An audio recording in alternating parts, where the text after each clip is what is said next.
Shikamarat. Hey. In the absence of my brother, Lieutenant Rajneesh, let me welcome you to his home. Okay, I'm sure he's out somewhere making every effort to be the best host that he possibly can be. Um, when I was told that he was going to be hosting a such song here on the South Side, I was particularly happy because for once I get a chance to visit your neck of the woods. I don't have to worry about my car being stolen or being robbed on the streets, because I've always understood that you guys from the South Side were so much more sophisticated than those of us who are from the real slums of the city. Not so? So that was added to my normal excitement. Always I'm excited about such song. It's really strange for Runny Rock for almost 30 years since I've had the first opportunity to go to a satsang. For those of you not familiar with that term, satsang simply means to be in the company of people who are in search of truth. And it has been exciting from that day up until this very day. So I'm so excited to be here, to be amongst you all, that I just don't know what to do with myself. But tonight I thought that we will continue a little bit of our discussion. And it seems, Satra, that these discussions have been going on the same topic forever and ever. And so I know you're wondering, when is this Bhagwan going to finish a topic? Well, I'll probably never finish a topic. It's an ongoing episode. But certainly we want to continue our discussion about the ego. And I think that it warrants discussion simply because the ego is truly the biggest barrier that we all are ever going to be confronted with in any of our efforts to really live, quote unquote, a spiritual life. And so we want to get as good of an understanding about the barrier that ego constitutes as we possibly can. And remember, just by getting a good understanding does not mean that the ego will vanish. To simply understand what ego is, how it functions, its liabilities on the spiritual path, in and of itself, has never been sufficient for the dissolution and the destruction of ego. For that, a spiritual process will have to be undergone. And we will talk some about that spiritual process as well. But if you recall, I have defined ego as fundamentally the experience of being separate from that which exists. Ego is the experience of being separate from God.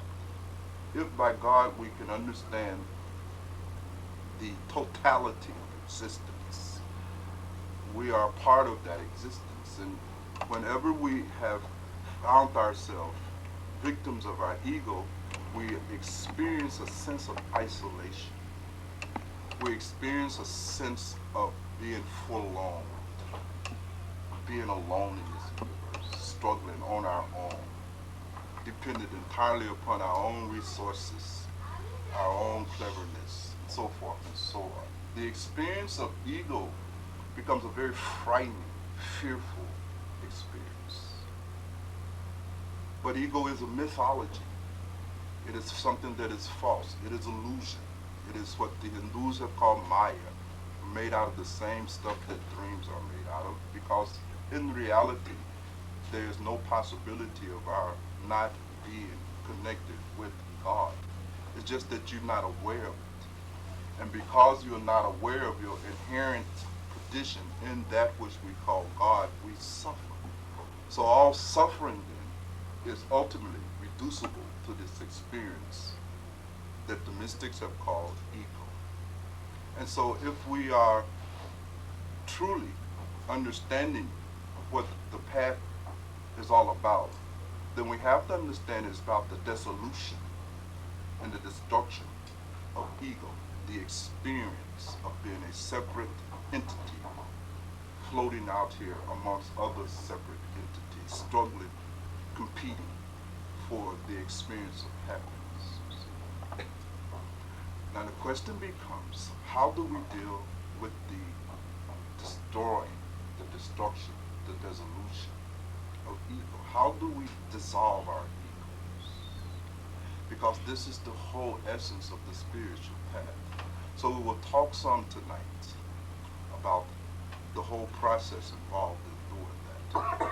And those of you after tonight's discussion who are willing to relinquish your clinging to your ego, then I invite you to see Bilal afterwards, schedule with him an opportunity to sit with me and enter into a very different relationship and enter into a very different process, a spiritual process that will have as its aim and objective the dissolution of this experience of ego.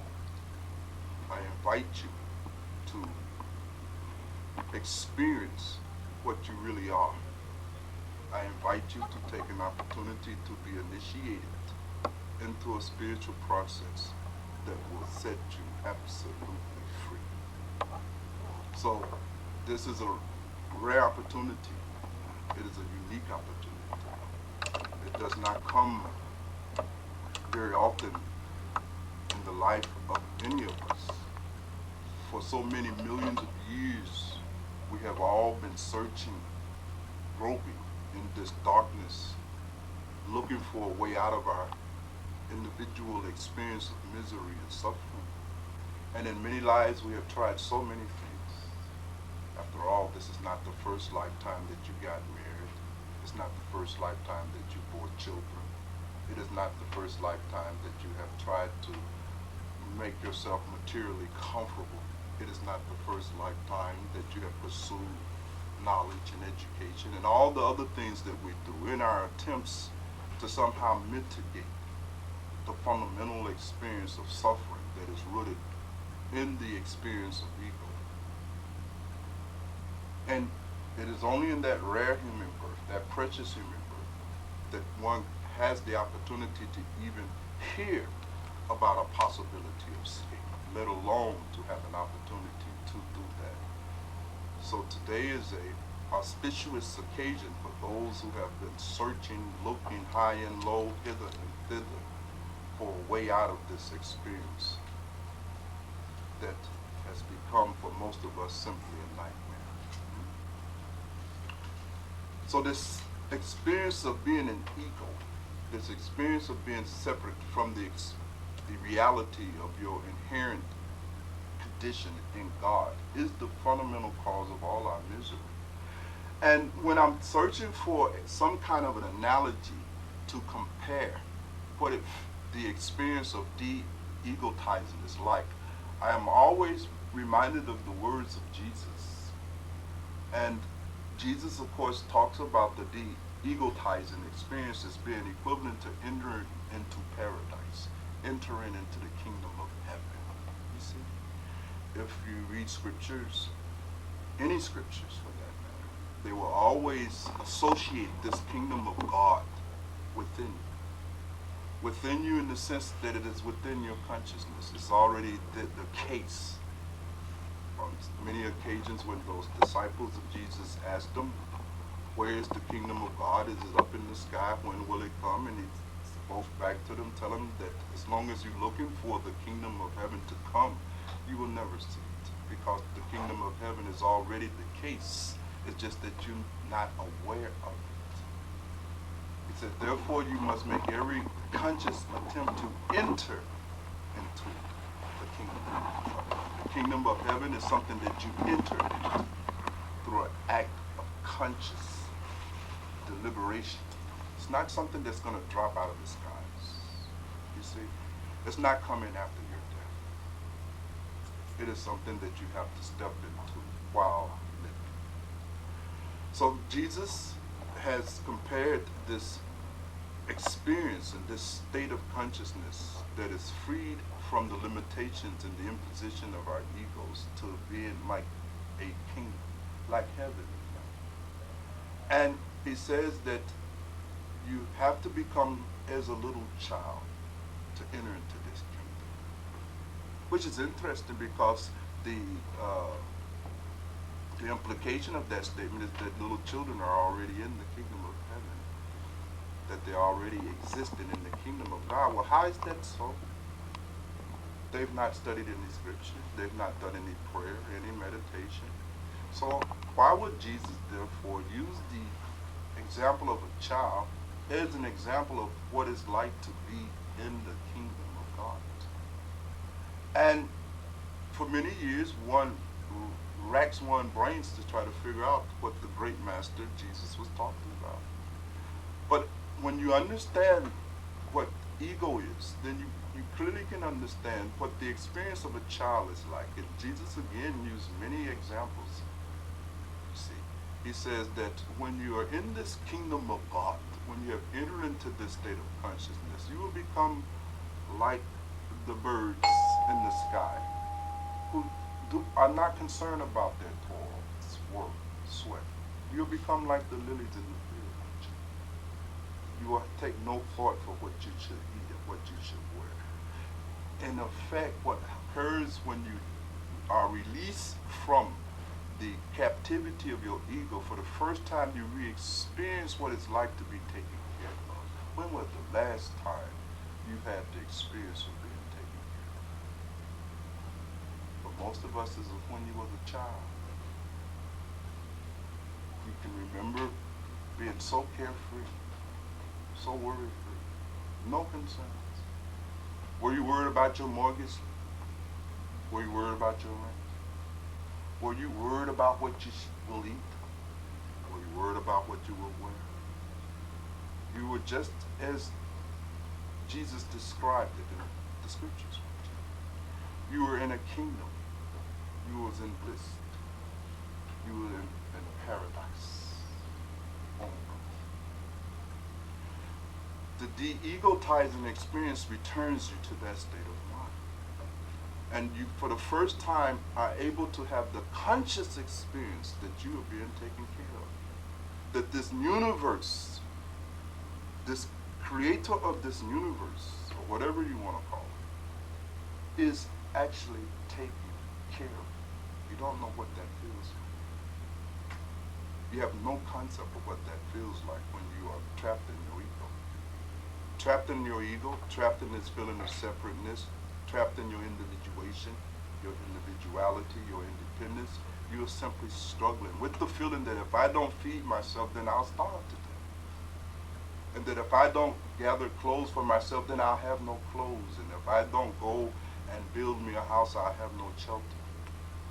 You see, the reality is that under no circumstance will you ever have more than what God is pleased to give you, irrespective of your struggles. And you could go ahead and struggle as much as you like.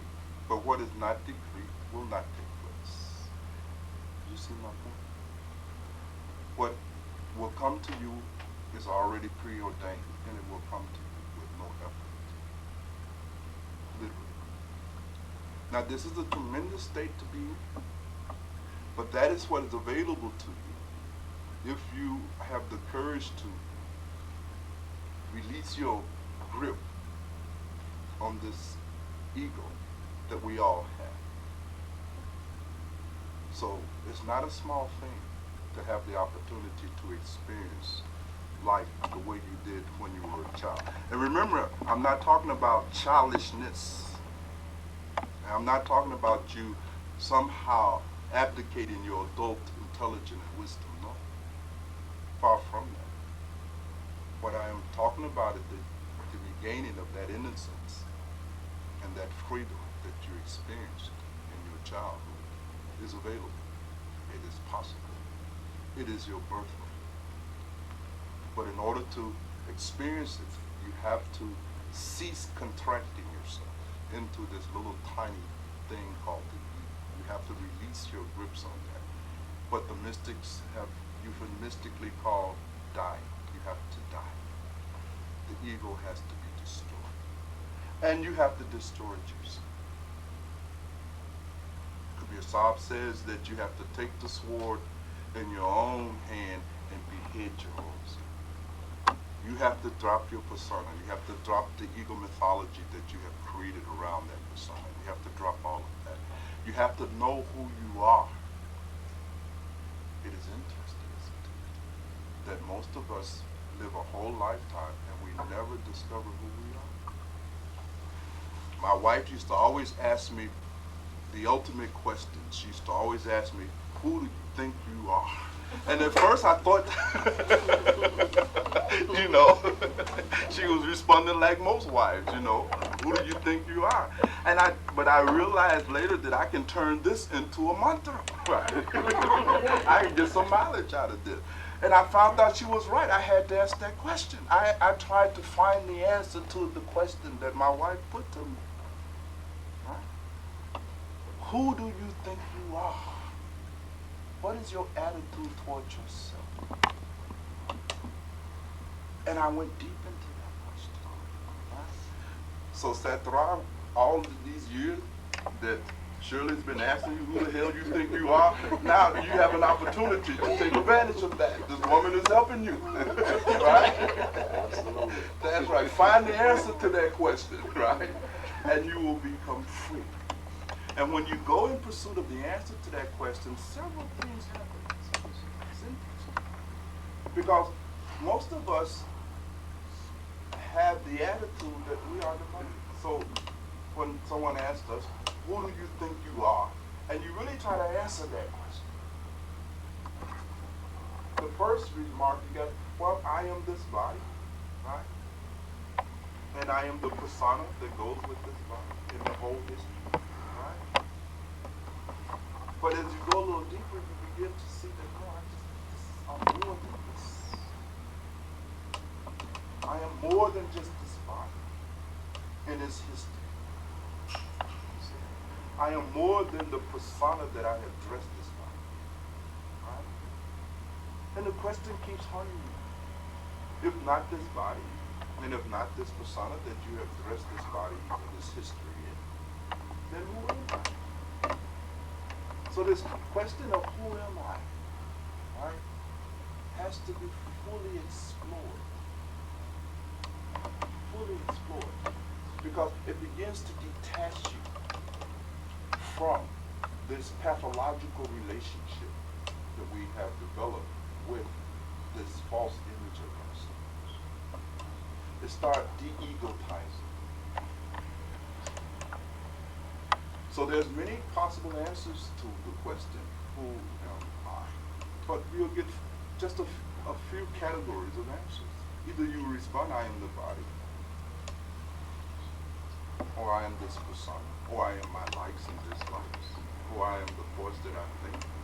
But when you pause for a moment and you look at these things, something very interesting begins to emerge. When you ask yourself, for instance, who is it that wants a glass of wine? Who is it that this desire for a glass of water is apparent? What is the nature of that? And then suddenly you begin to see things that you didn't see before. And as you go deeper into that process, you see. And this doesn't require any initiation. This is just armchair meditations. You begin to get some very key insights into a lot of aspects of the self that you have never seen. Remember last time we talked about the witnessing self. And you begin to discover, Bhagwan Raj said she had a revelation that time. She said, Bhagwan, I understood. Right? The flood of the gates of heaven opened to her in that room, and a dove descended on her, right? And Andrew spent weeks, days trying to shut her mouth. She was babbling. You see. But you get a sense of this witnessing self that lurks behind all of your experience, that simply watches, that is passive, that observes, that itself has never been unhappy, that itself has never been sad. It simply watches, it seeks. Thou art that. That's what you totally independent, untouched, unscathed by any of these experiences. And the whole effort of meditation, the whole effort of a spiritual training is to shift your identity away from all of these mistaken conclusions that you've reached about yourself, back to your identification with your real self. And that becomes the whole discipline of the man. So it's quite a thing. It is quite a thing. So tonight I thought we should collectively pool our intelligence together and begin to explore these subjects, these topics. So, who would throw the first stone?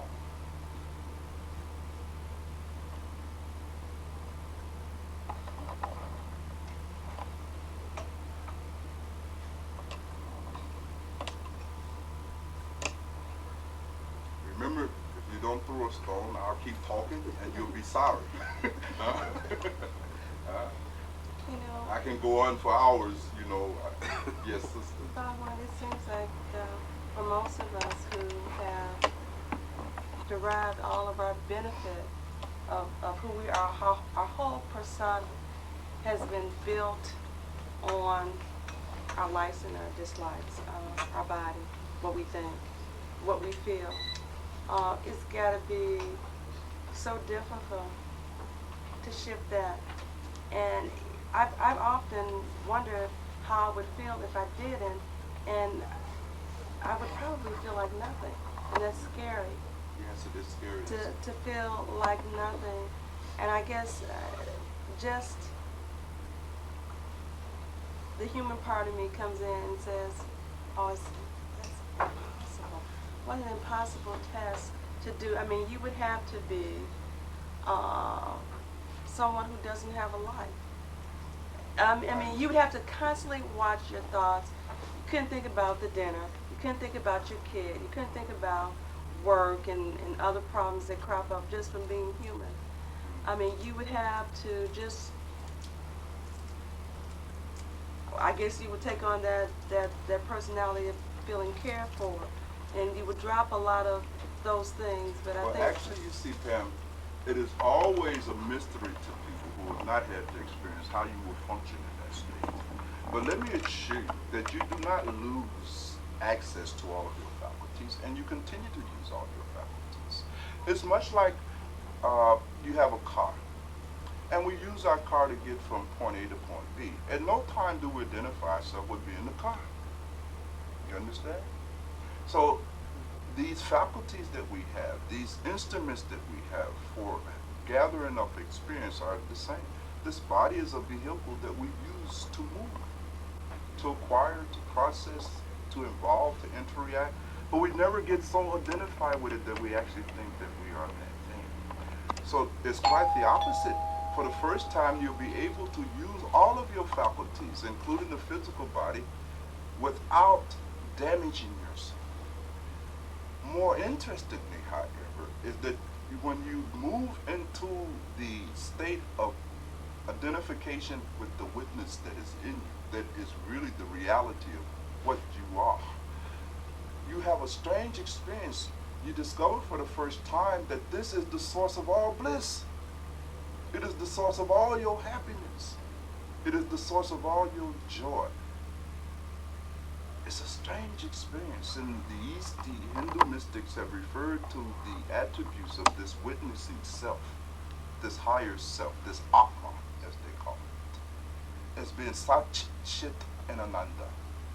Just reality, truth, knowledge, bliss, just bliss. The reality, sister, is that our inherent condition is one of bliss.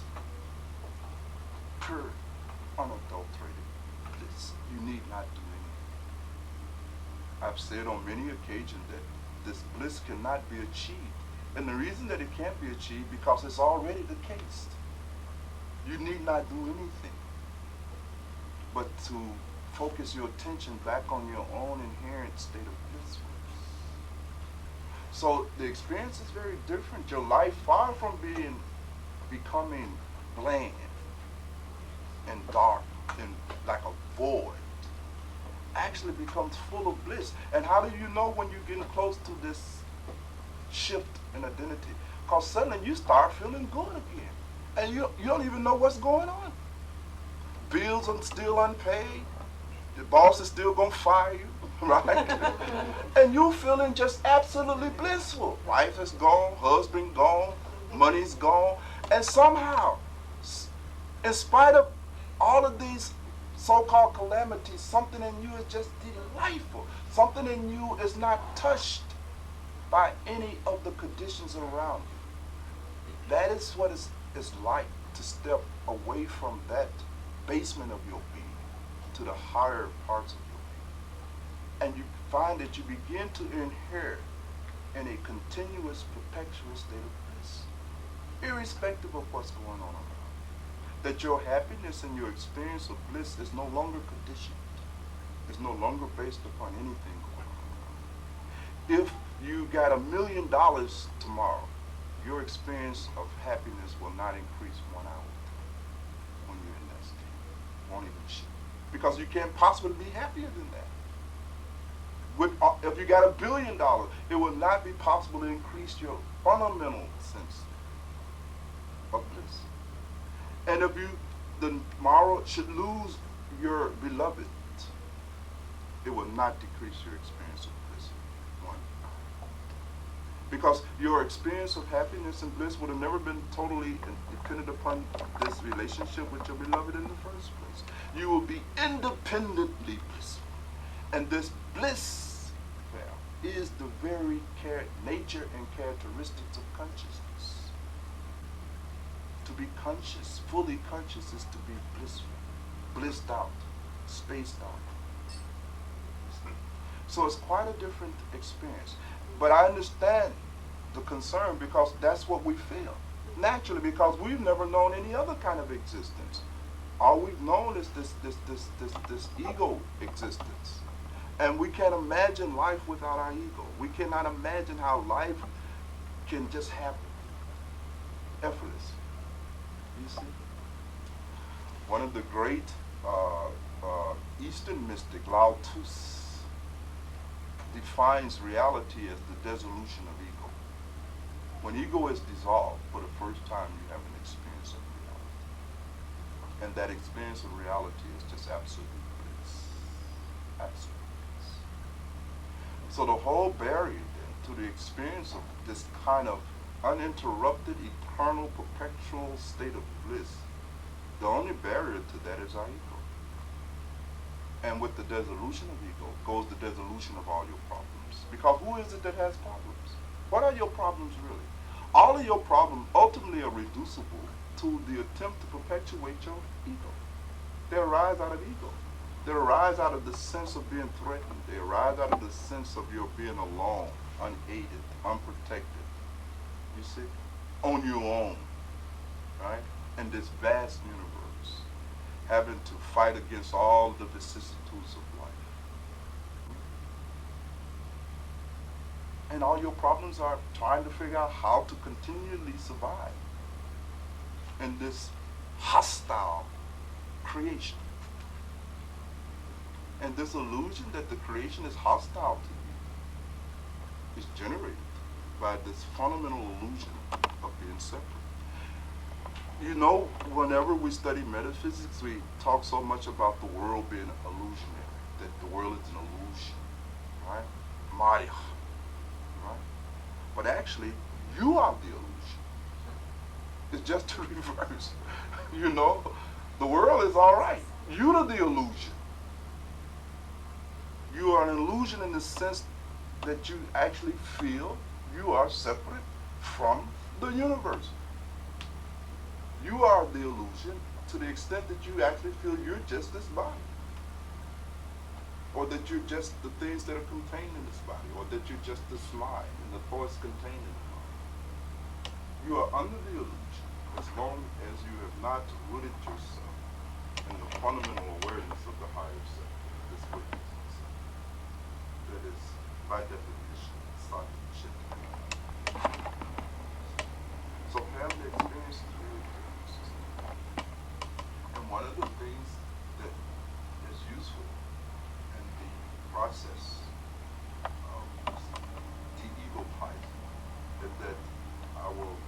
share with those of you who are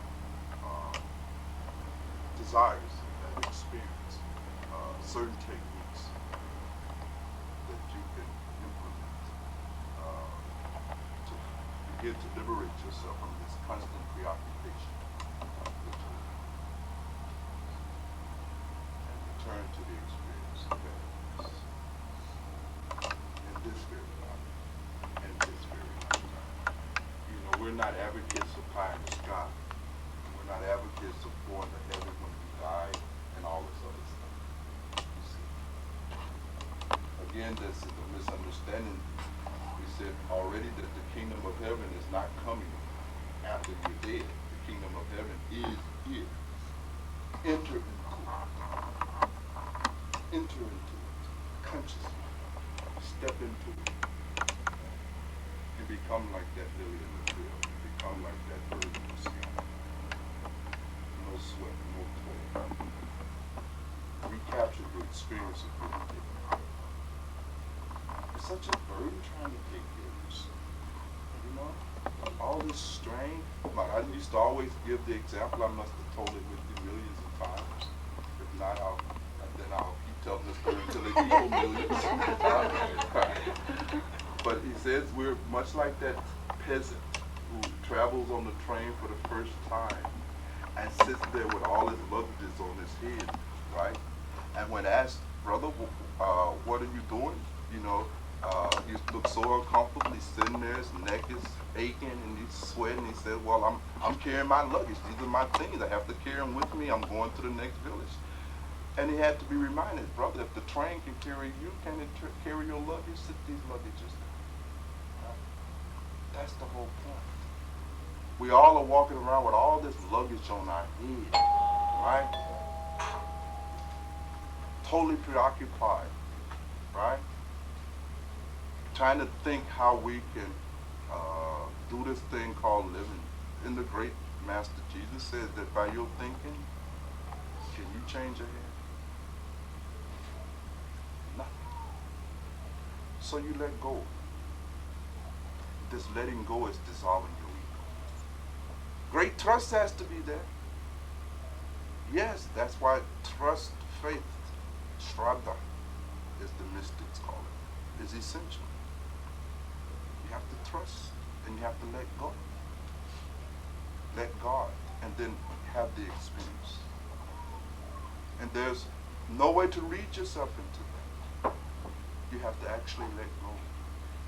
And so I can understand, sister, it looks scary. It looks scary. And it feels that way too, because if you're someone and at this point you feel like your life is not quite what you feel it should be, and then you talk with these folks who are proponents of positive thinking, who say that if you think this way, you'll get this, or you're not doing enough goal setting, so you start to set goals for yourself. And so it's this constant pursuit of goals, knocking down one goal, reaching that goal, and you're trying to be all that you can be. You're trying to be a better person. Yes. And you sometimes don't know when you should rest, when you should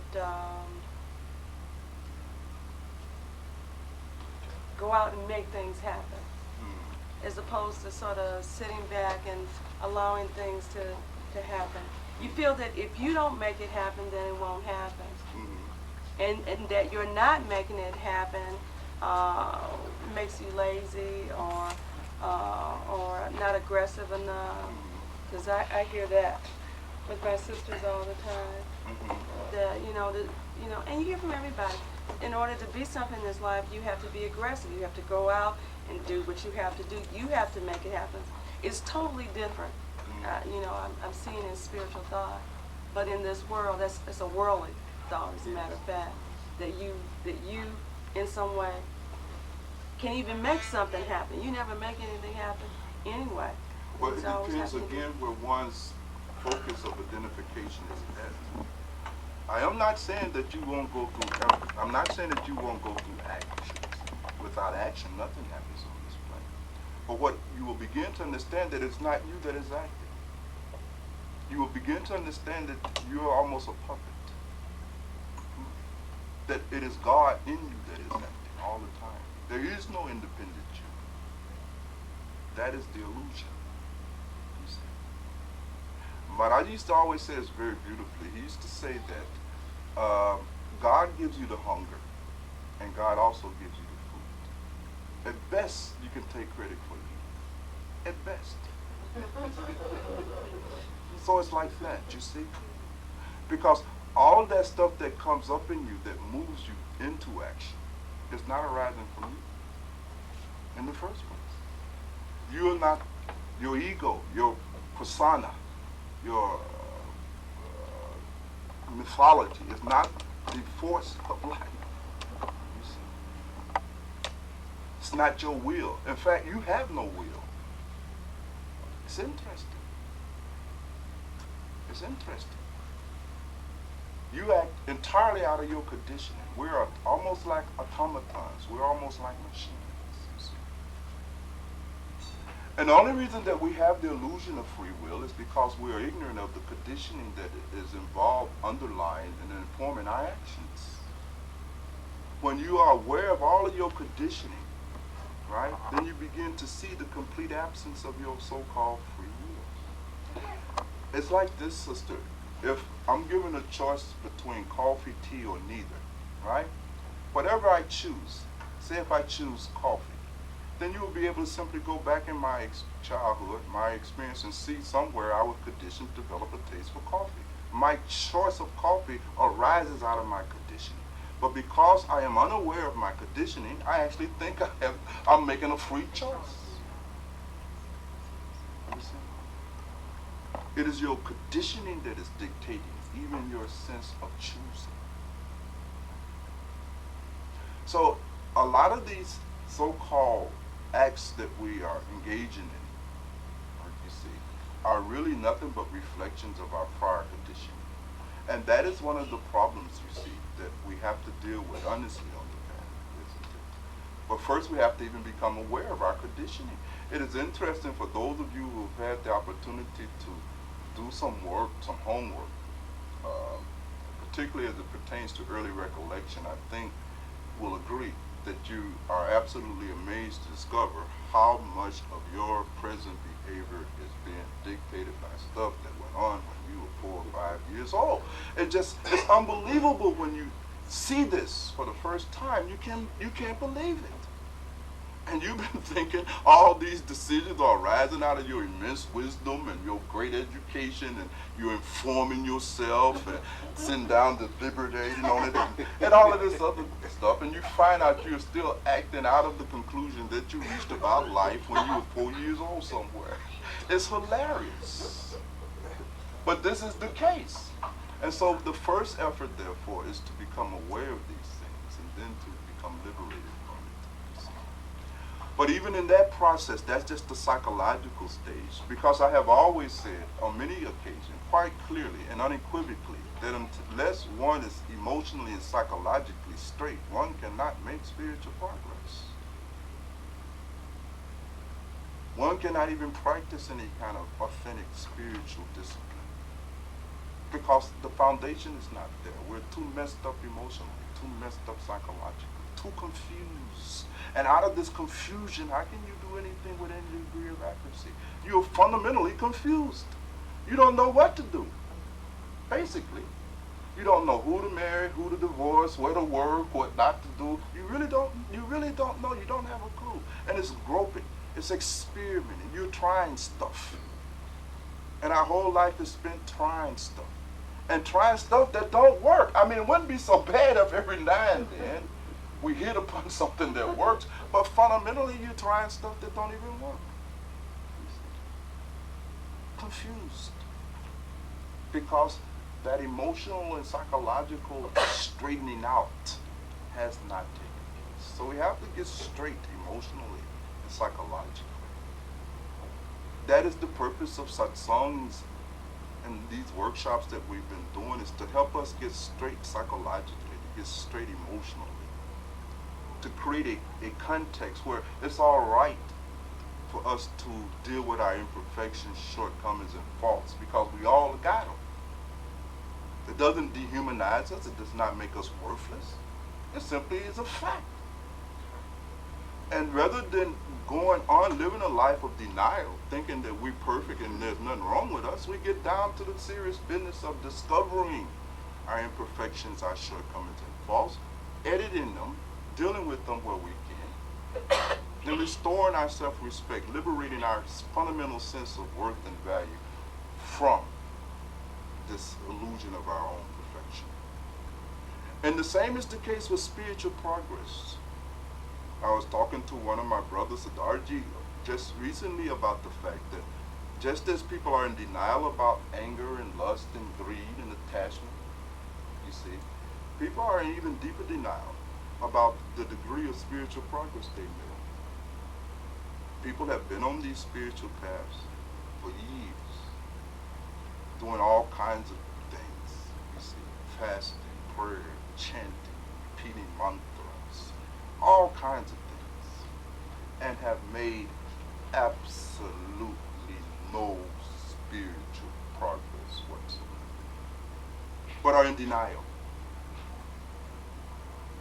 They can't believe that they're not making any progress, but the proof, the evidence is there in their life.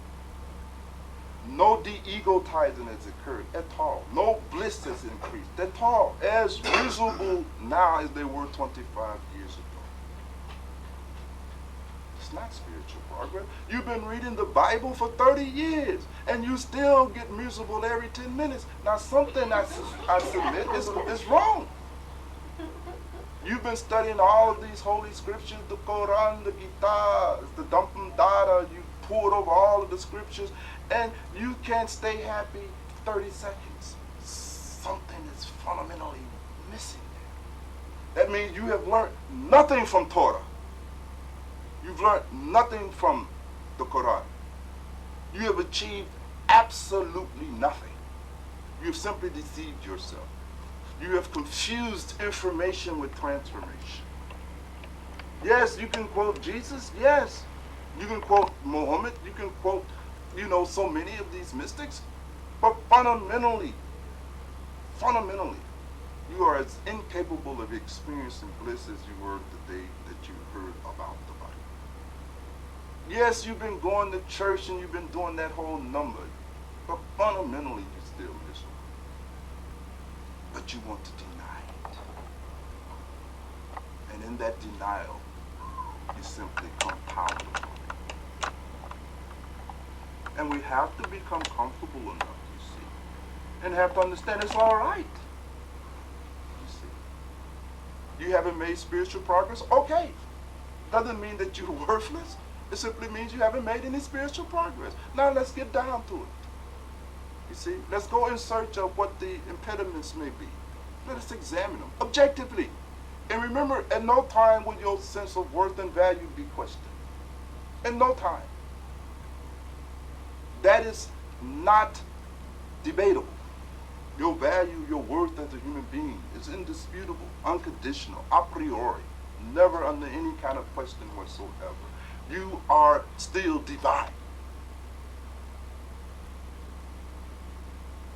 Period. It's just that you haven't cut through the bullshit yet. And we just need to cut through the bullshit. And so we want to be able to, at some point in the future, create that. And I'm looking forward to those of you who will come into a different relationship with me and enter into a much different phase of work. That we will have that great privilege where you can sit and all of your lack of spiritual progress and not feel belittled at all. Not 1 hour of time. You see, where we can freely and comfortably deal with reality. So it's quite a different situation here. Quite a different thing.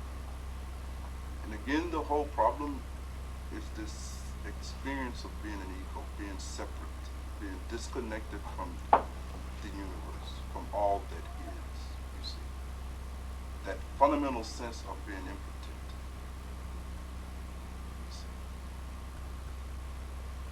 You see. And it is strange because all of the things that we say we want in this life, money, friends, children, all of these things, will come to you automatically if you can enter into this state of consciousness that Jesus is defined as the kingdom of God. If you can but shift your identity back to this witnessing self in you, all of this stuff, it just comes. And if it doesn't come, it doesn't matter, because you're back to a state of inherent blissfulness. It does not matter. And why are you so full of tension? And why are you so desperately in search of the fulfillment of these goals and ambitions, man? Because all our hopes in that of ever being happy is dependent upon our attaining this goal. Man, if I don't get this promotion, now I'm just going to be miserable all my life. I'm already miserable. Now the prospect of being miserable all my life is too much.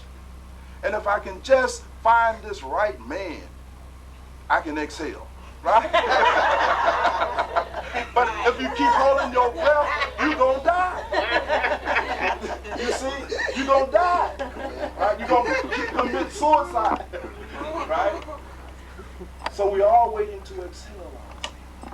We're all waiting to be happy. Isn't it interesting that we postpone the opportunity to be happy always in the future? There's always something else that we got to do, and then we will. And so that is what gives these life's goals of ours such tremendous power, and creates so much tension in us, because we're feeling that I don't have a shot at being happy unless I attain this.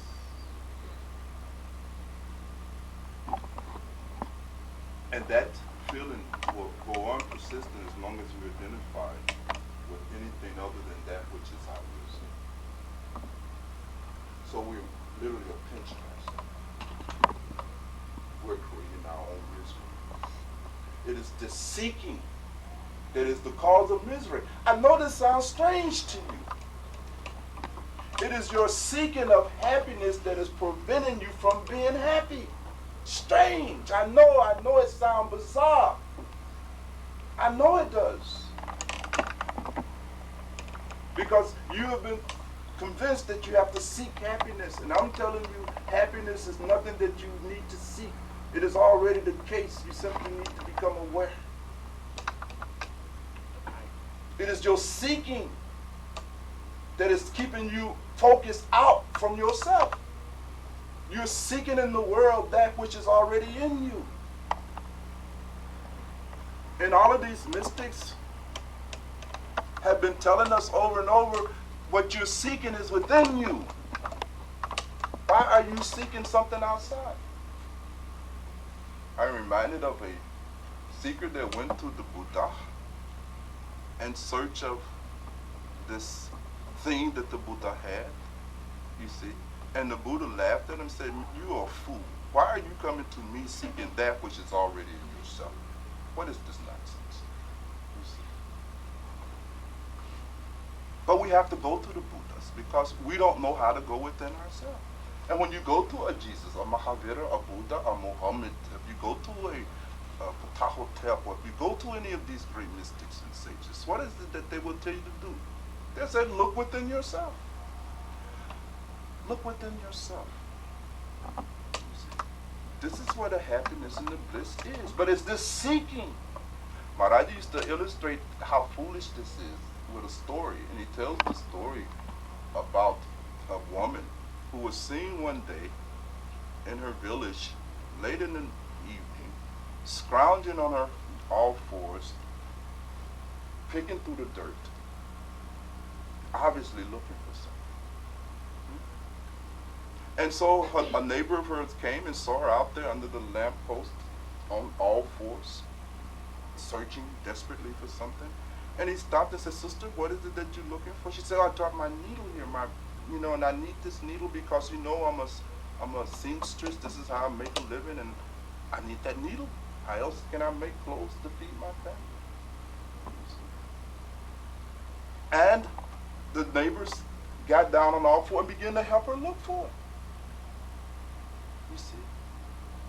As time goes on, he's looking all over the place. He began to ask her, says, well, sister, You know, I don't looked here, I looked there, we looked everywhere. We've been out here almost an hour now. We looked under everything.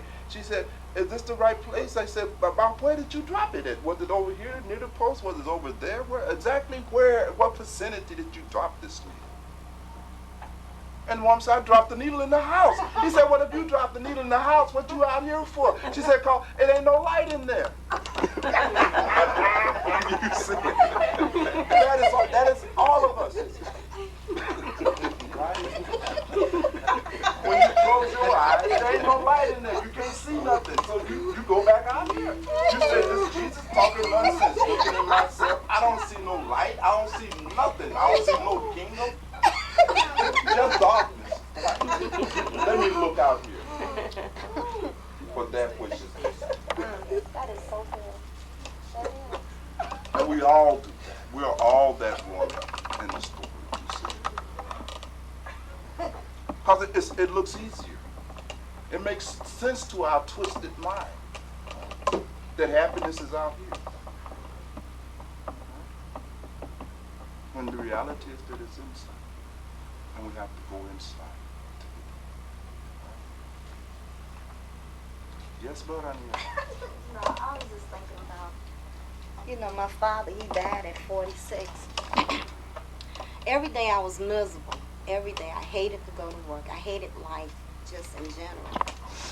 And, you never think about, it's inevitable that everyone is going to pass, but Daddy death caught us off guard. He was 46. We had expected to see him to be 100, whatever. Just an old, nasty, stanky man, know. Yes. And his life was cut off. And that's when, to me, that was like a rude awakening for me, because it hit me just from his death that tomorrow wasn't promised. So that whole bickering that I was going through, about I hate going to work and, my own misery that I made myself, it just kind of stopped. It looked like with his death, it just cut off. Because then it just came to me, it's not even promised the next second that I'm going to be here. So, I don't know. I try to be happy as much as I can. I mean, because, if God allowed me to wake up that next day, everything past that is nothing, so that's it. I just want to. As we become rooted fully into the center of our true identity, which is this higher self, you will begin to discover that even this fear of death disappears, because first of all, you never die. It is an illusion that you die. That which dies is not you. It is not the self in the first place. So this is one of the benefits of recapturing the knowledge of your true identity. This fear of death goes completely. You will simply watch this body die. Of course. This witness in you that has witnessed your whole life will also witness your death. Strange, isn't it? You have to interview people who have had near-death experiences. They will tell you about it. They will tell you about witnessing themselves laying there in the bed, dead. But who is it that was witnessing? That is the self that was in the body in the first place. It did not die. It witnesses death. Now, there are some individuals, you see, that do not come back into a kind of realization of this witnessing self. It takes them a while. And after death, what the Tibetan mystics call the period of Bhagwan, 3 days, they're going through all kinds of trauma because they haven't realized they're dead. It doesn't, they still feel like, just like you feel now. Exactly the way you feel now. And they don't understand, but they're dead. How can I still be if I'm dead? And it just confuses the hell out of them. It takes a while for them to adjust to the reality that you was never that was limited to this body in any case. The advantage of attaining rootedness in this self ranira now is that you will consciously wash your dying, as you have constantly witnessed everything. You are that which witnesses. So even this terror that death is disappears. And as far as any actions that must be done in order to celebrate, there's nothing to celebrate. Because one is inherently blissful all the time. What is there any need to enjoy? Even that drops out. Even in the effort to enjoy drops out. Because why is there an effort to enjoy if it has not been preceded by a state of misery? Right? If you are always and at all times in a state of joy, then there is no effort to enjoy. The effort to enjoy only arises out of your misery. Is that right? Mensa Hotep has confirmed the correctness of what I'm saying. No, we'll go on. They're at Lieutenant Rajneesh's house. We'll have a feast. We'll have a feast tonight. So this is just open discussions. We can talk about this is from as many angles as you like. Because even when you're dreaming stage, Bhagwan, when you witnessing that dream, I mean, you watching it. Okay. When you wake up, okay, it's gone. It's gone. You don't see it no more. Okay, so, okay, I can't ask it because I can't get it together. I can't get it right. You're saying, Goranira, that you have noticed that in the dream state, that one fundamentally experienced witnessing. Yeah. Mm-hmm. You're very aware of the witnessing nature, Mm-hmm. aren't you? Mm-hmm. But that when you wake up, it seems as if you lose this sense of witnessing. Mm-hmm. But actually, you do not. When you wake up, it is the same witness that is witnessing the waking experiences. But you're calling wakeful experience is still being witnessed. The witness is the same, all the way up and down the trinity of consciousness. So the only way you know you up is by Remembering that you went to sleep. That's the only way you know you woke. If that mechanism is removed, you'll have no distinction. The only way you are able to distinguish the experience in your brain from the experience you have now is that you can remember going to sleep. And that is all. Other than that, there is no way to tell the distinction. And people who have, for some reason, been incapable or have destroyed that mechanism in their brain, you see them walking around talking to thin air. They're still locked in the dreaming cycle. That part of the brain that signals a shift is not functioning, and they have no way to distinguish it. They become psychotic. You see? They become. Check out the question. Go ahead, Tim. You ever heard that if you die in your sleep, then they say you die for real? Because you can't distinguish the two. Is that why? Very often, if a person dies in their sleep, it can mean so many things. I'm not going to go too much into the dream thing. Last time we wound up spending the whole cycle in dreams, and Avi was barely able to contain herself. We don't want to start her up again. But fundamentally, just as you can witness yourself dying in your sleep, you can witness yourself dying in this state of consciousness. It is the same experience. You're capable of the same experience. Yes, sister? I don't know why the two sisters are sharing with us about death. My mother just had a dream about her death, and I took out of her dream that there's two people who she is concerned about, myself and my son. So my idea of the dream is to really, I need to prepare myself for what is inevitable. She shared with me some other information about her dream, but it was so real to her was revealed to me that emotionally I was very upset. So I see in her dream she was sharing that I need to prepare to do the attachment.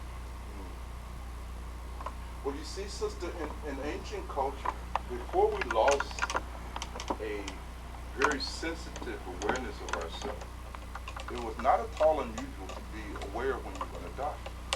Now, in many of even the indigenous tribes of Indians in America, to know when one was about to die, I mean, this was ordinary stuff.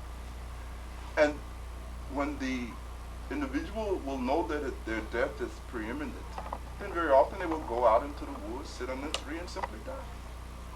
So the ability to know when one is going to die, and then to undergo proper preparations for that death, has been an ability that our ancestors have had for millennia. It's just that in these times, we have lost so much knowledge of self that our deaths always catch us off guard. You don't know when you're going to die. Hence, you're never prepared. Hence, you make no preparation for it. You don't enter into your death. Relax. You see. But in many cultures, and even in some cultures today, still that one knows when one is going to die. In fact, sister, all of us, if we would only increase our awareness just a little bit, you will know when you're going to die. And you will know when other people around you are going to die. This is not anything miraculous. This is just a matter of being able to see. It's simply a matter of being able to see. But how can we see when we're so immersed in this stuff, right? We're so distracted by our own little ambitions that we can't see the life that is going on around us. But certainly one can develop the kind of awareness where one is able to see one's own impending death. I'm reminded of my own Guru Sahib, and who ascended, who left this plane when he was 74, Sadat. And he just had a little bit of illness, maybe something not much more than a cold or something, a heart, something, I mean a minor thing. And so, he's laying on this bed and all of this here, and they're waiting for him to, get his strength back so this satsang can go on. And the master talking about, well, this body is all tore up, and I guess this is it for me, and I won't be able to cure it. And they said, Master, what are you talking? You talking nonsense. You got a head cold, man. You ain't going to die, right? The next day, Maharaj just dropped this body.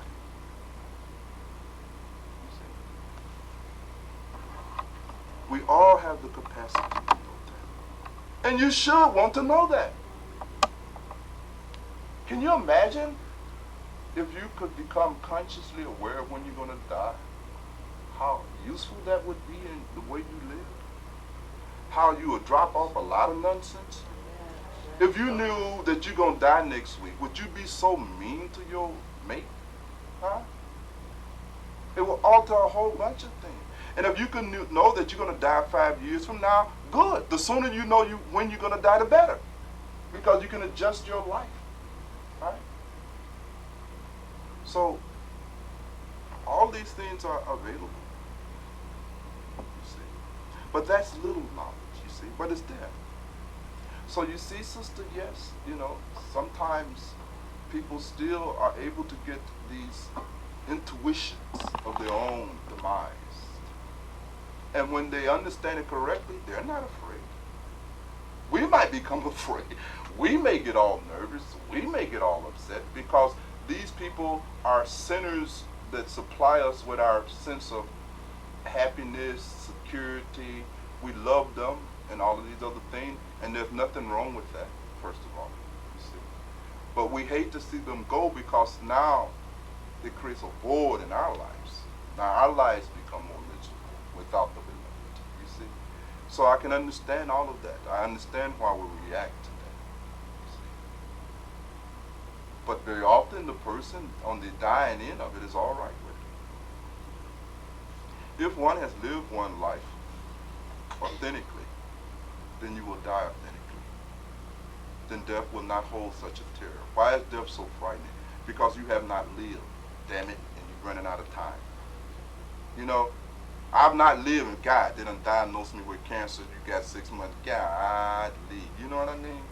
I done messed up, right?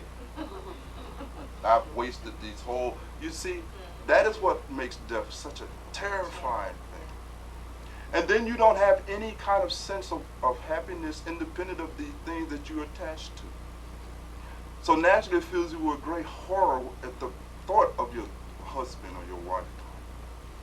How would I live is often the question that you put to yourself. And rightfully so, because you don't know how to live independently. You've never done it. You have been parasitical all of your life. All of your life. Your happiness has been in the hands of other people. You have been dependent like a beggar. Right? And so when these people are no more, then suddenly your life is gone. Right? But if you yourself have learned how to live, you see, then we won't try to interfere with the natural course of things, because everybody's going to die. All these bodies going to die. You make no mistake about that. You see.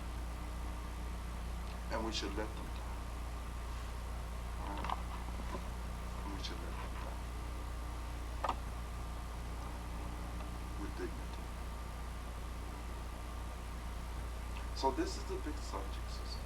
We can talk a lot more about that. Today we were talking about the role of ego and the kind of barrier it creates in our efforts to make spiritual progress.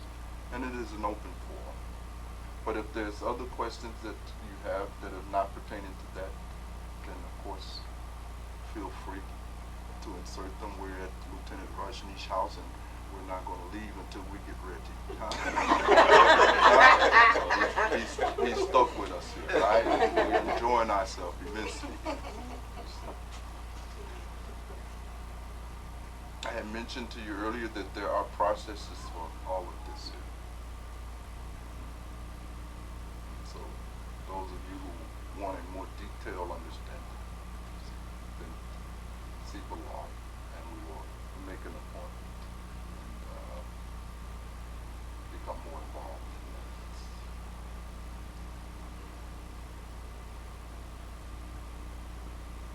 Yes, sir. I just want to share a couple of things I haven't seen lately. Yes, sister. About this ego thing. I tell you, it's something, because I've been in a real battle with it for the past couple of weeks now. I think since the last time we saw each other. It's been in my way. I'm just going to put it. It's been in my way completely. Yes. And it makes me really miserable. Puts me in this circle just by myself, and I don't want anybody to bother us, because I want to fight with it, you know. So that's what I've been doing for the past couple of weeks, just me and my ego thing. And you know, Sarah, I just be looking at me from the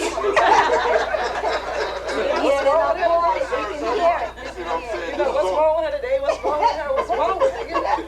But it's something that, you know, when you, I guess with me, I'm talking for myself as well. When you're fighting with this thing, it's really a fight, I'm telling you. And it's kind of hard to explain it. You know what's really going on with you? It's kind of hard. Yeah. So if Sarah asks me something naturally, it's going to piss me off. Naturally. Because I can't, you know, Yes. I can't tell them. You know, I Yes. just can't explain it. Yes. And even with the kids going, I can't, I don't, you know, I can't put it out there like it should be. Yes. I just want them to just kind of stay back. This is a war going on right here in this little circle, and you all shouldn't get in this. Yes. But it's, my point is this, is how would you, you know, How do you get out of how this? you get out of it, you know what I mean? The way out of this, and this is the thing, Shirley, and if your interest is really there, then you see belong. There are some ways out of that. That has been the whole reason that these various forms of meditation and yoga has come into. let me say first of all, you can't get out of that by thinking. Actually, the more you think, the more you get into it, right? And the more frustrated you become, Yeah. right? So thinking is not a way out of it. You have to, in fact, transcend thinking. And for that, you will have to adopt a particular meditation practice. And there are many. We talked a little bit about them before in many of the workshops. But the most perfect solution is through the practice of a process that I call Guru Bhakti. Right? And so through Guru Bhakti, one is able to come out of the clutches of this ego. Because that is that whole problem, you see. That I, you see. And that's very difficult to come out of it. Very difficult. You can't come out of it like that. The only way out of it is to cease thinking about yourself in its entirety, to replace something else in your thinking process. But as long as you think about yourself, then the misery will go on. How can I be more happy? How can I be more satisfied?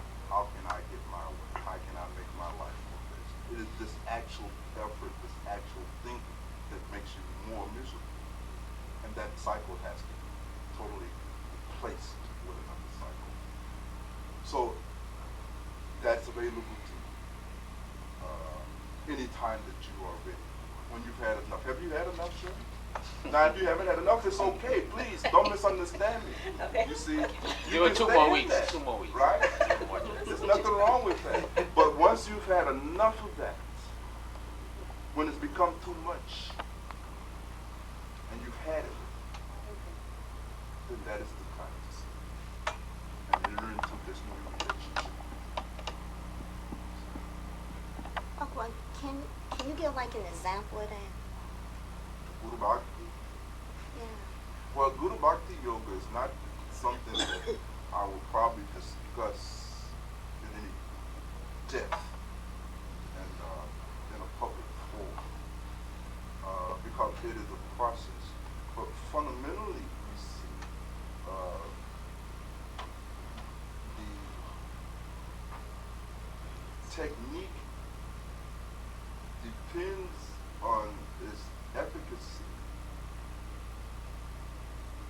based on the relationship of the practitioner and the Buddha. You have to understand that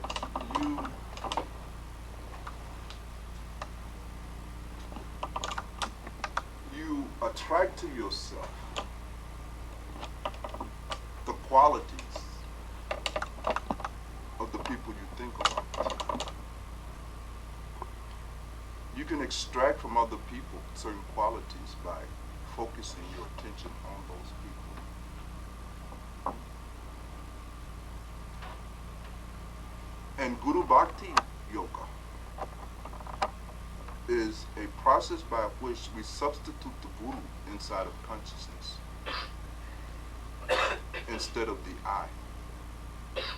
So that your thoughts are no longer revolving around your I, that you have shifted your attention. You use the Guru like they use a mantra.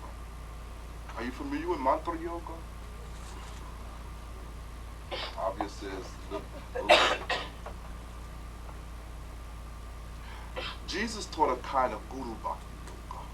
If those of you who are Christians and have some understanding of yoga, you will recognize Jesus' method as the method of Guru Bhakti yoga. But the idea fundamentally, Bharanira, is to replace your sense of ego with the presence of the Guru in your thinking process, right? And then you insert that.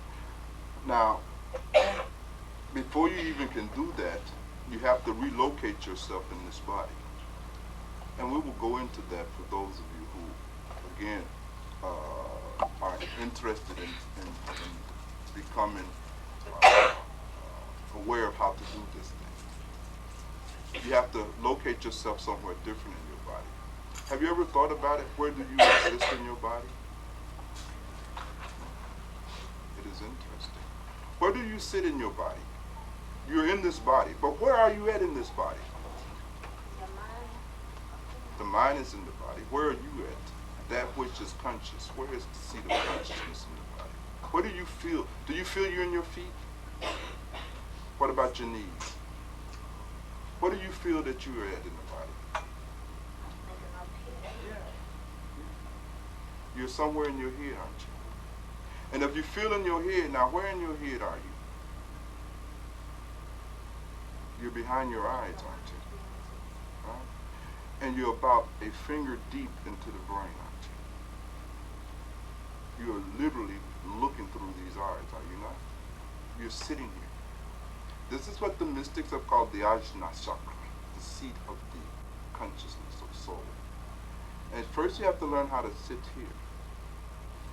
And this is where the guru takes his seat in your consciousness still. And the guru becomes a tool, a device that you use to concentrate your attention. It's evolved. Perhaps Sadarji, you will volunteer some additional information on this practice? He has agreed. So those of you who like more details, then you can always call me.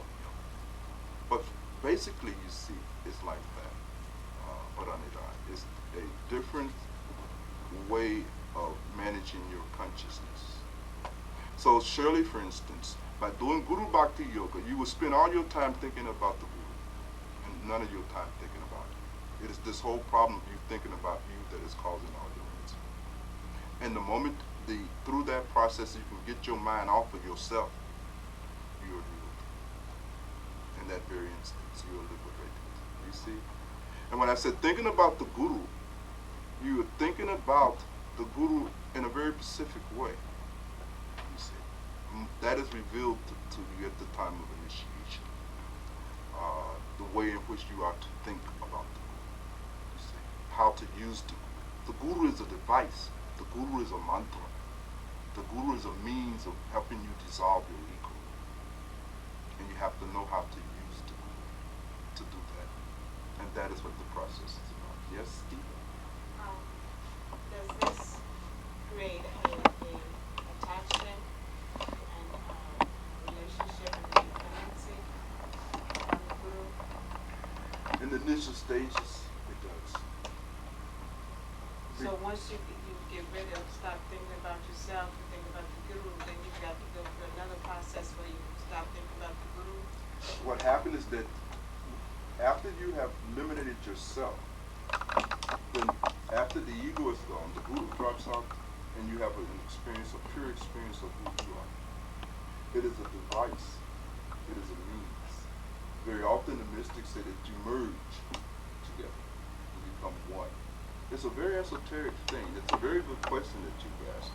And I guess perhaps I have to say a little bit more, although it is certainly was not my plan to say more. But how can I refuse you? But you have to understand that the first problem that we have is that we have to withdraw attention off of our ego. This is the biggest problem. As long as all of our force and all of our attention is centered around how to perpetuate this ego, how to satisfy this ego image that we have of ourselves, all our problems are there. So you understand in meditation, how many have meditated? Anyone familiar? Keep it? All right. So you know that in meditation, the first thing that you have to do is to start turning the attention inward, right? Meaning that you got to pull it off the external phenomena. And for that, there's been many practices. One has been the repetition of mantras, right? Or prayers, or chants, right? And by entering into a process of chanting or repeating a mantra, what you're doing is you're taking your attention off of yourself. You're taking attention off yourself. It's like this, Shirley. If I stump my toe, right? Now, the longest I'm thinking about I stump my toe or it's hurting, it's going to hurt. But if I can withdraw my attention from my foot, I'll feel no pain at all, right? So the Guru is a device that enables us to withdraw our attention from ourselves, from our ego, and at the same time acquire through a transmission whatever spiritual wealth the guru has. It is what in Buddhism is called the transmission. This is how transmissions take place. Remember on one occasion I told you, Kiba, that the relationship with a guru is not one of simple instruction. That is the most superficial relationship with a guru, because that's just an exchange of information. You remain the same. You see. The next is the relationship of an example, where living with the guru, around the guru, one can get a chance to see how to walk the path. But if you remember, I said that the most profound relationship between the guru and the student is at the level of this influence, the spiritual influence, the level of transmission. And as you contemplate the guru, you actually attract to yourself the qualities. You know the old saying, you become like the company you keep? That's not only true physically, it's true metaphysically. Now, if you metaphysically are keeping the company of, by way of in your thoughts, or you holding up in your thoughts, in your mind, all these negative scenarios, you're going to attract all that negativity to your life. There's nowhere around it.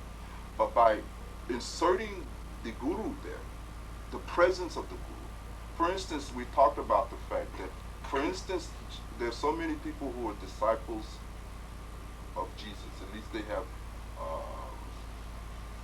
drafted Jesus to be their guru. I don't know whether Jesus would have accepted them, but certainly we have drafted Jesus, right? And they don't understand how to practice the presence of Jesus. If you are a Christian and if you are able to practice the constant awareness of the presence of Jesus, you will bring your life into a whole radically different level. Would you know? So Guru Bhakti has much to do with practicing the presence of the Guru. Someone is watching you. Because so much of what you do because you think no one sees. Is that right? Especially God. Yet, there are many things that you will not do even if your child is in the room. Because there's a presence that is watching. So we have to consciously practice a continuous awareness of the presence of the Guru that is watching.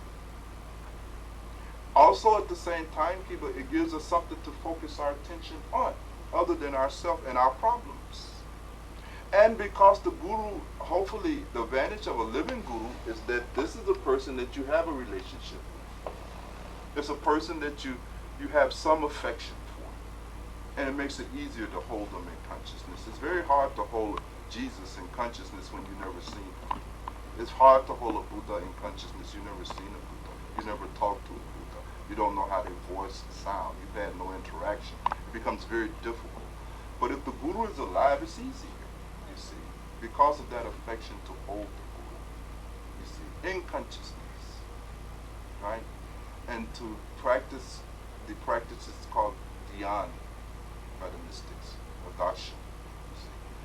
All of these things, of course, are going into great detail whenever you are ready to enter into a different relationship besides just instructions, right? When, like Shirley, you've had enough, right?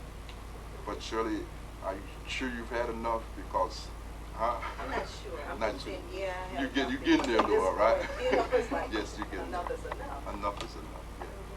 Yeah. And that is really the whole point. And it doesn't need to be that way, you see, sister, because inherent in you is the potential, the birthright, to just be continuously peaceful, continuously peaceful. And it's even before we talk so much, Shirley, about ego, in the sense that I've been talking about it tonight, that fundamental feeling of being separate from the totality of existence. For most of us, our problem is the mythology that we create about ourselves. Now, you have created a persona. When you was a young girl moving through adolescence, you selected a persona. The function of that persona was to enable you to get from other people the love, the respect, the affection that you needed. We all human beings. We all need love. We all need affection. We need attention. And so other people are like a food for us. They feed something in us, right? That is not material necessarily, but, that is spiritual. And we have constructed these personas. And the persona has a social function of extracting from other people that we're in relationship with this much needed food for our hearts. Now, the problem is this, really, that sometimes our persona breaks down. Sometimes we, in fact, have developed a persona that is dysfunctional, that no longer is able to deliver, or never was able to deliver, you see? And we begin to slowly starve to death, to start withering up, because we're not getting that love. We're not getting that experience of being loved, appreciated, things of that nature. And now this produces anger. I would suspect you've been having a lot of anger. Has she been angry, Satra? Okay. she's been really displacing that anger, right? Yes. So there's a lot of anger that is associated with that, because you're not getting anything. You're not really getting anything. You see? Life is suddenly feeling unfair, it seems, right? It's becoming so unfair to you. And so that means that you're rapidly reaching a point where you're going to have to do some surgery on that persona of yours. You're going to have to do some repairing. No big deal, because it's your persona. It's a tool. It's an instrument to interact socially. Nothing wrong with that. You just need to look at it, edit it, find out where its inadequacies lie, right, and repair it to make it more functional. That's all. You see. But to do that, of course, you're going to have to work through your own mythology, right? One of the mythologies is that I don't need anybody else. Now, this is nonsense, right? Absolute nonsense, right? Well, you gotta say that. That's it. That's right. Because the reality is that you need these people, isn't it? Right? And if you've constructed a persona that don't know how to ask for the love, that's a dysfunctional persona, right? And so, and if you can't manipulate the people, now you're frustrated, right? But the persona is such that it's never asked nobody to love me, and damn it, I ain't gonna never ask them, right? So you have to go and look and see what role your own mythology is playing, and look at your own persona. And if you can't do it directly, then you make some time, if you can, and you come and let us explore your history. Let us go on a psycho-historical exploration, conduct some kind of psycho-archaeology, and let us revisit your early developmental stages. Because somewhere maybe there was a block. Maybe you never really outgrew the experience of being rejected. Maybe somewhere in your childhood there was a lot of rejection for whatever reason. And that is revisited. I don't know. We're just speculating now. But if you would like some precision, then you make some time. And then Satra, have all of this stuff. Satra, you have so much stuff over there. You don't share anything with this woman. This man has all of he don't share anything. What kind of man is this? All those good anger tapes and attachment tapes. I mean, It's all locked up. all locked up under the key. Yeah. Whoa. Well, you must have had bad karma to do. What can I tell you, right? But it's a matter of looking into all of those kind of things. And remember, Shirley, the most important thing, never lose your self-respect, because I think you're losing something. That is not. And try to understand that your value, your worth as a human being, we don't care how mad you get. We don't care how many tantrums you throw. Never forget that as a human being, your value and worth is a priori. That has nothing to do with it. You see? So don't lose your self-respect. You see? You're holding yourself in self-contempt. You haven't been liking yourself. that's a no. That's a no. You see? And so there's some of that that has to be there. So much more can be said. This is not the format and the context to discuss it. But can you spend an hour with me? Would that be so hard? I know it can be hard, but if you can find an hour and a half, and bring a blank tape and let us go and see what we can find.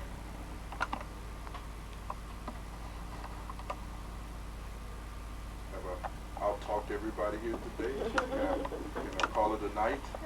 One more, one last. I thought I recall reading in one of the books by Maraji that longing to merge with the Creator in some cases could be almost as beneficial for the aspirant in terms of their spiritual development, even than meditation. Do you recall? Of course. You see, meditation, when we talk about meditation in a kind of mechanical way, for instance, meditation that involves concentrating on mantras and things of that nature, these are just means of concentrating the mind, because you can't meditate if you don't have good concentration, you see? But the thing about love, barah, this longing for the beloved, love automatically concentrates the mind.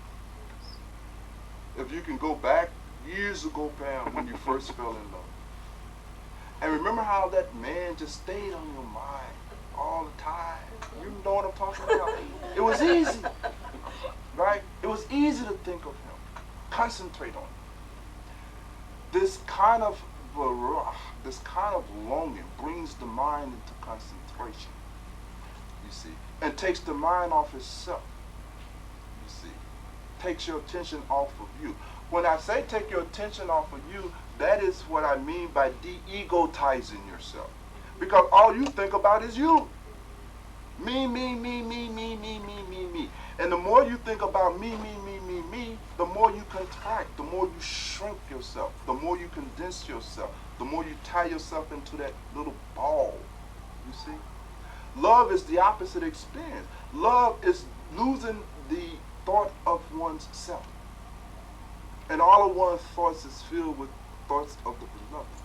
And when you can fill up your thoughts with the beloved, then you have that experience of love. Love is an experience of the dissolution of our ego for a moment. That's what love is, you see. That's why love is such a frightening experience for most of us. Because when you start being pulled into that, you start getting cautious. You start hanging on. So wait a minute, I ain't gonna let this man make no fool out of me. You see, I gotta hold back something in that relationship because something starts disappearing. Right? You start disappearing. All of that ego mythology, all that persona, all that stuff start going down the drain.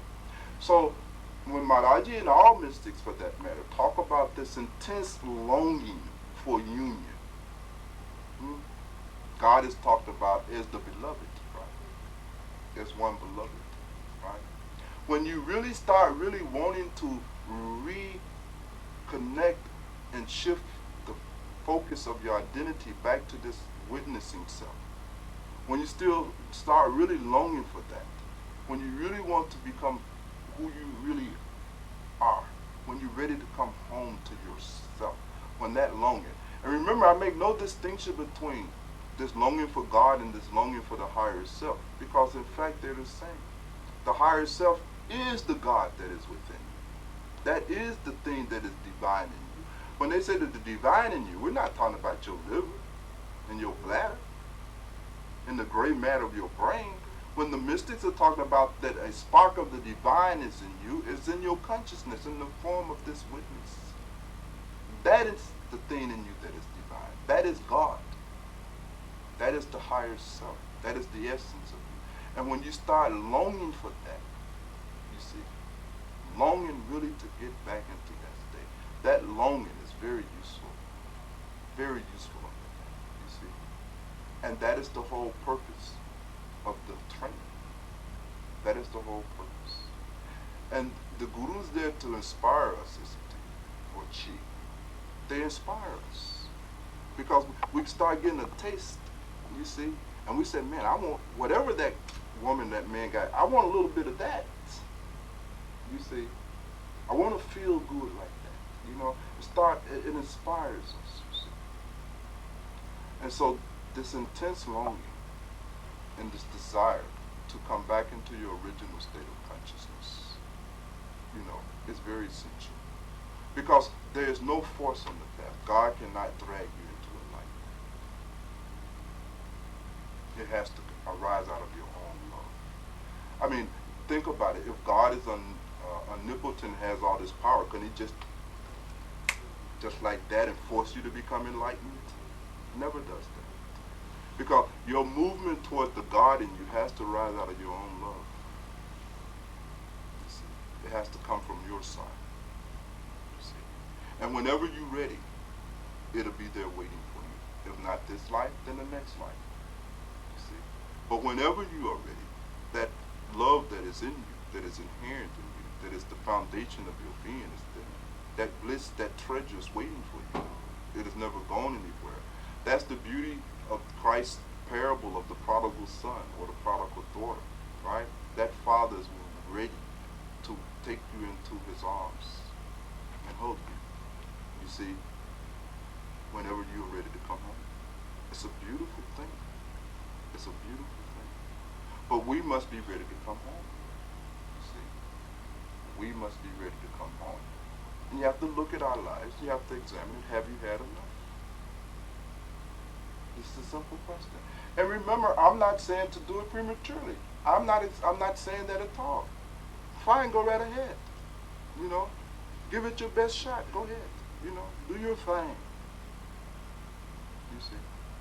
But at some point, when you're ready to come out of your denial, right? When we're able to really tell the truth about it, right? That this life is not, you know, filled with all the happiness that I pretend it is. That everything ain't, you know, hunky-dory. You see? And I got some real pain, and I got some real suffering, you know? And it's been going on a long time. And you know, I'm tired of it. When we could come out of that denial and understand it's all right. You see? Because you miserable don't make you worthless, do it? Has nothing to do with your worth. But we have to come out of denial of our misery and say we're ready to come home. You see, that is lonely. That is belief. You see, that is the desire. That is the thirst for truth. That is the thirst for moskah, for salvation, for liberation, for enlightenment. Call it whatever you will, but it has to be there. Maharaji says that it has to be like a fish out of water. You see, tossing, turning, right? It has to be that intense, like the love of a moth for the flame. Even though I know it's going to be destroyed, it has to fly into the flame. You see? Even though you know this ego is going to be dissolved, good, I'm ready to go. You see? And when it becomes like that, then you're ready for it. All mystics have said as much. All mystics have said as much. And so it's just as simple as that. Well, we've had a long talk. I think I hopefully have talked up an appetite. Bilal, of course, is practicing discipline tonight, huh? Right? We've gone beyond his normal hour maximum, right? But those of you who are thirsty and are ready and would like to begin this process of dissolution of your ego and the return to your inherently blissful state,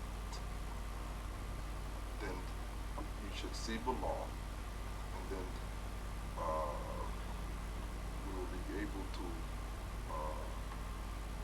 spend some time with you on an individual basis and begin this journey back home.